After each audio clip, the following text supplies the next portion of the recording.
नमस्कार। आज हम पर्सनल फिनेंस की दुनिया में गोता लगा रहे हैं। मतलब धन बनाने, उसे समझने में मदद करने वाली कुछ खास किताबों पर बात करेंगे। जी। हमारे पास ऐसी 10 बेस्ट सेलिंग और बहुत सम्मानित किताबें हैं। हाँ, ये किताबें वाकई बहुत प्रभावशाली रही हैं। बिल्कुल। तो हम देखेंगे कि इनका निचोड़ क्या है, इनके सबसे ज़रूरी सबक क्या हैं। कोशिश यही रहेगी कि धन प्रबंधन पर एक साफ समझ बन पाए। और देखिए, ये किताबें सिर्फ पैसे के बारे में नहीं है। ये हमारी सोच, आदतें, जिंदगी जीने का तरीका, उस सब पर असर डालती हैं। सही बात है। ये असल में वित्तीय स्वतंत्रता, फाइनेंशियल इंडिपेंडेंस की राह दिखा सकती हैं। तो चलिए शुरू करते हैं। पहली किताब जो शायद बहुत लोगों ने सुनी होगी, रॉबर्ट कियोसाकी की रिच डैड पुअर डैड। हाँ, ये तो क्लासिक है। इसका मुख्य फोकस है फाइनेंशियल एजुकेशन पर। और वो जो सोच बदलने वाली बात है, कर्मचारी वाली सोच से निवेशक वाली सोच। बिल्कुल, मेरे हिसाब से इसमें सबसे अहम चीज है संपत्ति और देनदारी का फर्क समझना। एसेट और लायबिलिटी। हाँ, कियोसाकी बहुत साफ कहते हैं, संपत्ति वो जो आपकी जेब में पैसा डाले, देनदारी वो जो पैसा निकाले। सुनने में आसान है, पर इसे असल जिंदगी में देखना, ये सोच बदल देता है।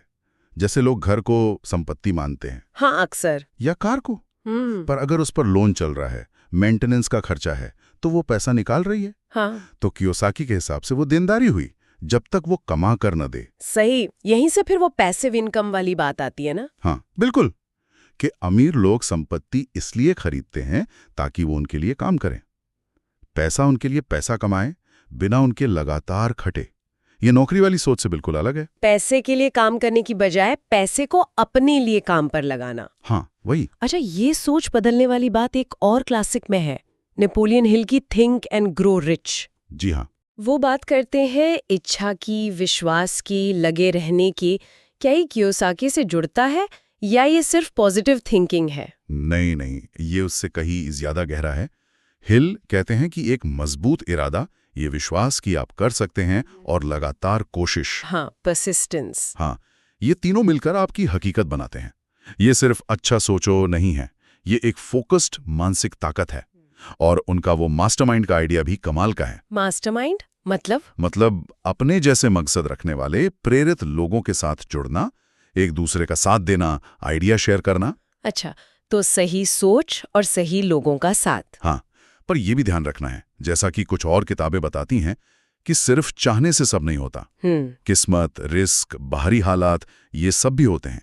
पर हाँ, शुरुआत अपनी सोच और विश्वास को मजबूत करने से ही होती है। ठीक है, तो सोच की बात हो गई, पर हमारी रोज की आदतें, पैसे से जुड़े फैसले, यहाँ शायद मॉर्गन हाउसल की द साइकोलॉजी ऑफ मनी आती है। बिल्कुल। ये बिहेवियरल फाइनेंस की बात करती है। ये क्या चीज है? इसका मतलब है कि हम पैसे के मामले में हमेशा लॉजिकल नहीं होते, कंप्यूटर की तरह नहीं सोचते। हाँ, इंसान जो है। हाँ, हमारी भावनाएं, डर, लालच, दूसरों को देखकर वही करना, ये सब हमारे फैसलों पर असर डालती हैं। हाँ।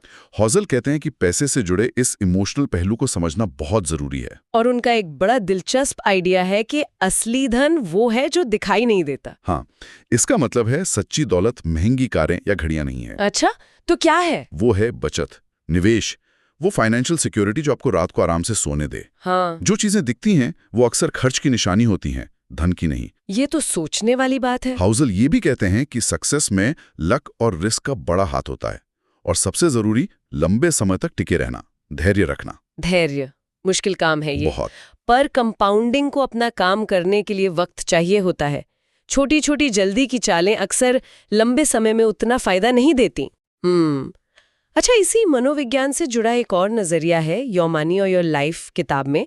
विकी रॉबिन और जो डोमिंगुएज पैसे को जीवन ऊर्जा कहते हैं, लाइफ एनर्जी। ये क्या है?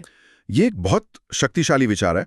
ये कहते हैं कि किसी चीज पर जो आप पैसा खर्च करते हैं, उसकी असली कीमत सिर्फ वो रुपए नहीं है। तो क्या है? असली कीमत है वो समय और वो ऊर्जा जो आपने वो पैसा कमाने में लगाई। अपनी जिंदगी का कितना हिस्सा दिया आपने।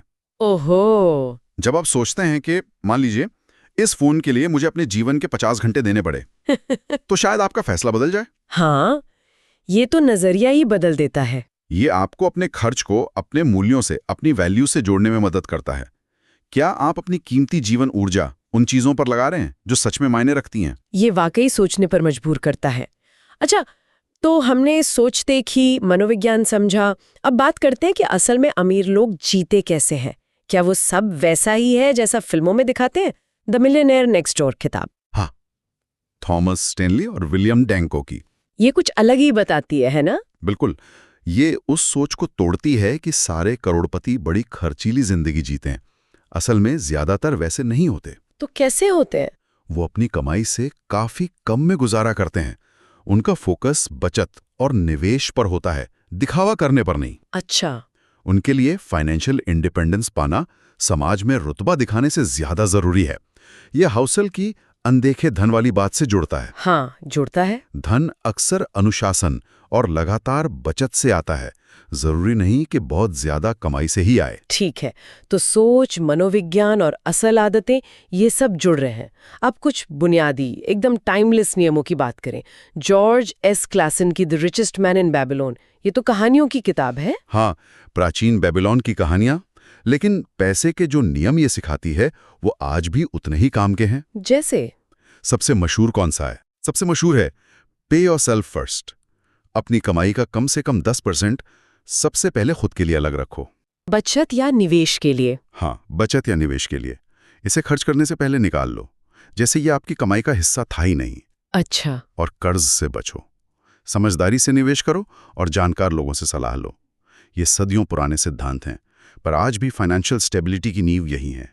पहले खुद को भुगतान करें, ये सुनने में तो बहुत अच्छा लगता है, पर असल में करना, यहीं पर शायद रमित सेठी की I will teach you to be rich काम आती है, खासकर आजकल के युवाओं के लिए। हाँ, रमित का तरीका बहुत प्रैक्टिकल है।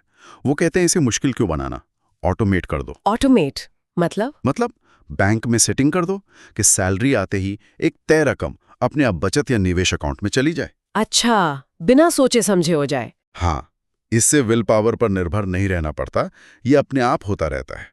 उनका एक और अच्छा आइडिया है, जिन चीजों से आपको सच में खुशी मिलती हैं उन पर खर्च करो बिना गिल्ट के। हाँ, लेकिन बाकी जगहों पर फिर सख्ती से कटौती करो। मतलब अपनी पसंद की चीजों के लिए हाँ बोलो, पर बाकी फालतू खर्चों को ना। तो मतलब प्राथमिकताओं पर खर्च करें, बाकी सब गैर जरूरी माने। बिल्कुल। और अपने बैंक अकाउंट, क्रेडिट कार्ड, निवेश, इन सब को ऑप्टिमाइज करो ताकि ज्यादा से ज्यादा फायदा मिले। रमीत का तरीका रोक टोक वाला नहीं है, इसलिए लोग इसे लंबे समय तक निभा पाते हैं। ऑटोमेशन वाली बात बहुत काम की लगी, लेकिन अगर कोई पहले से कर्ज में फंसा हो तो उसके लिए बचत या निवेश तो दूर की बात है। हाँ, ये एक बड़ी समस्या है। यहाँ डेव रेमजे की द टोटल मनी मेकओवर आती है शायद। उनका फोकस तो कर्ज मुक्ति पर है। बिल्कुल, डेव रेमजे का पूरा प्लान ही कर्ज से बाहर निकलने पर आधारित है। उनका एक तरीका है स्नोबॉल मेथड। स्नोबॉल मेथड, ये क्या होता है? आप अपने सारे कर्जों की लिस्ट बनाइए, सबसे छोटे अमाउंट वाले से लेकर सबसे बड़े तक।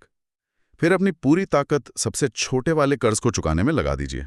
लेकिन अगर किसी बड़े कर्ज पर ब्याज ज्यादा हो तो? देखिए, गणित के हिसाब से शायद ज्यादा ब्याज वाला पहले चुकाना बेहतर लगे, पर रैमजी कहते हैं कि कर्ज चुकाना 80% व्यवहार है और 20% गणित। अच्छा, कैसे? जब आप एक छोटा कर्ज जल्दी से खत्म करते हैं तो आपको एक जीत महसूस होती है, एक मोमेंटम बनता है, हौसला बढ़ता है कि हाँ, मैं ये कर सकता हूँ। हाँ, ये बात तो है, साइकोलॉजिकल बूस्ट मिलता है। बिल्कुल। वो जीत आपको अगले थोड़े बड़े कर्ज से लड़ने की ताकत देती है, जैसे एक छोटा स्नोबॉल लुढ़कते हुए बड़ा होता जाता है। समझ गया। रैमजी इमरजेंसी फंड बनाने पर भी बहुत जोर देते हैं। निवेश शुरू करने से पहले कम से कम 3 से 6 महीने के खर्च के बराबर पैसा जमा करो, ताकि कोई मुसीबत आए तो वापस कर्ज ना लेना पड़े। और हाँ, लाइफस्टाइल इन्फ्लेशन से बचना। मतलब जैसे जैसे कमाई बढ़े वैसे वैसे खर्चे उसी रफ्तार से ना बढ़ाएं। हाँ, ये बहुत लोग करते हैं। तो ये कर्जे से जूझ रहे लोगों के लिए एक साफ रास्ता दिखाता है। जी हाँ। तो हमने कर्ज से निपटा, बचत ऑटोमेट की, अब आते हैं निवेश की दुनिया में। बेंजामिन ग्राहम की the intelligent investor, Warren Buffett भी इन्हें गुरु मानते हैं। हाँ, ये वैल्यू इन्वेस्टिंग की बाइबल मानी जाती है। ग्राहम का मूल मंत्र क्या है, क्या सिखाते हैं वो? ग्राहम का सबसे बड़ा सबक है निवेश, इन्वेस्टिंग और सट्टेबाजी, स्पेक्यूलेटिंग में फर्क करना। अच्छा, क्या फर्क है? निवेश का मतलब है किसी कंपनी के बिजनेस को समझना, उसकी असली कीमत आंकना और फिर लंबे समय के लिए उसमें हिस्सेदारी खरीदना। आप कंपनी के मालिक बन रहे हैं। और सट्टेबाजी? सट्टेबाजी मतलब सिर्फ शेयर की कीमत ऊपर नीचे होने पर दाव लगाना, बिना बिजनेस को समझे। आज खरीदा, कल बेच दिया। और उनका वो मार्जिन ऑफ सेफ्टी वाला कॉन्सेप्ट? मार्जिन ऑफ सेफ्टी मतलब किसी शेयर को उसकी अंदाजन असली कीमत, इंट्रिंसिक वैल्यू से काफी कम दाम पर खरीदना, क्यों? ताकि अगर आपका अंदाजा थोड़ा गलत भी निकला तो भी नुकसान का खतरा कम हो। ये एक तरह का कुशन है, सेफ्टी नेट। ग्राहम हमेशा कहते थे कि ऐसी अच्छी कंपनियां ढूंढो जिनके शेयर किसी वजह से सस्ते मिल रहे हों, अंडरवैल्यूड। तो इसमें भी धैर्य चाहिए। बहुत ज्यादा। ये रातों रात अमीर बनने की स्कीम नहीं है, ये अनुशासन और समझदारी का खेल है, जो साइकोलॉजी ऑफ मनी और मिलियनेयर्स नेक्स्ट डोर से भी जुड़ता है। सही है। अच्छा, अब आखिरी किताब, ग्रैंड सबैटियर की फाइनेंशियल फ्रीडम। जी। ये फायर मूवमेंट की बात करती है, फाइनेंशियल इंडिपेंडेंस, रिटायर अर्ली। जी। क्या ये सच में हो सकता है, जल्दी रिटायर होना 30s या 40s में? ये किताब पारंपरिक रिटायरमेंट की सोच को चैलेंज करती है। सबेटियर कहते हैं कि हाँ, ये संभव है। कैसे? अगर आप अपने करियर के शुरुआती सालों में बहुत ज्यादा बचत करें, मतलब अपनी कमाई का 50%, 60% या उससे भी ज्यादा बचाएं। बाप रे। हाँ, और साथ ही अपनी कमाई के स्रोत बढ़ाएं। सिर्फ नौकरी पर निर्भर ना रहें। साइड हसल, बिजनेस, निवेश, कई तरीके हों। और फिर उस पैसे का? उसे समझदारी से, आक्रामक तरीके से निवेश करें। तो हाँ, आप 30s या 40s में इतनी संपत्ति बना सकते हैं कि आपको काम करने की जरूरत न रहे। आप आर्थिक रूप से स्वतंत्र हो जाएं। ये सुनने में तो बहुत अच्छा लगता है, पर करना बहुत मुश्किल होगा। बिल्कुल। इसके लिए जबरदस्त अनुशासन चाहिए। बहुत कुछ छोड़ना पड़ता है, फोकस बनाए रखना पड़ता है। यहाँ लक्ष्य सिर्फ पैसा जमा करना नहीं है। तो क्या है? लक्ष्य है अपने समय की आजादी पाना। ये चुन पाने की आजादी कि आप अपना समय कैसे बिताना चाहते हैं। ये कियोसाकी की पैसिव इनकम, सेठी के ऑप्टिमाइजेशन, ग्राहम के निवेश, सबको मिलाकर एक चूड़ांत लक्ष्य की ओर ले जाता है। ये शायद सबके लिए ना हो, पर ये दिखाता है कि क्या संभव है। हाँ, ये दिखाता है कि सीमाएं हम खुद बनाते हैं। तो इन 10 किताबों के सफर में हमने देखा कि धन बनाने के कितने अलग-अलग पहलू हैं। मानसिकता बदलना, हाँ, कियोसाकी और हिल। अपनी भावनाओं और व्यवहार को समझना, हाउजल। असली अमीरों की आदतें जानना, स्टैनली और डैंको। बुनियादी सदाबहार नियम, क्लासन। पैसे को अपनी जीवन ऊर्जा से जोड़ना, रॉबिन और डोमिंगोस। व्यवहारिक कदम उठाना, ऑटोमेशन, कर्ज से निपटना, सेठी और रैमसे। गहरे निवेश सिद्धांत, ग्राहम और जल्दी आजादी पाने का रास्ता। सबेटियर। इतने सारे रास्ते, इतने सारे दर्शन। और देखिए, मजे की बात यह है कि ये सब अलग अलग होते हुए भी कहीं ना कहीं एक ही बात की ओर इशारा करते हैं। क्या? कि फाइनेंशियल सक्सेस सिर्फ टिप्स और ट्रिक्स का खेल नहीं है। ये बहुत ज्यादा खुद को जानने, अनुशासन रखने, धैर्य रखने और अपने असल लक्ष्यों और मूल्यों के हिसाब से लगातार सोच समझकर फैसले लेने के बारे में है। मतलब क्यों कर रहे हैं ये सब, ये पता होना चाहिए। बिल्कुल। आपका असली लक्ष्य क्या है? सुरक्षा, आजादी या कुछ और? ये साफ होना चाहिए। बिल्कुल सही कहा। तो इन सभी विचारों और सबको कुछ सुनने के बाद एक सवाल शायद श्रोता खुद से पूछ सकते हैं कि अगर आज अपनी वित्तीय यात्रा को बेहतर बनाने के लिए सिर्फ एक पहला कदम उठाना हो, तो वो कौन सा कदम होगा जो सबसे ज्यादा असर डालेगा? ये एक अच्छा सवाल है। क्या वो अपनी सोच बदलना है, या बजट बनाना शुरू करना है, या वो 10% बचाना है, या सबसे पहले उस छोटे से कर्ज को खत्म करना है, या शायद सिर्फ बैठकर ये समझना है कि पैसे को लेकर मेरी अपनी भावनाएं क्या हैं? शायद इसका जवाब हर किसी के लिए अलग होगा। हाँ,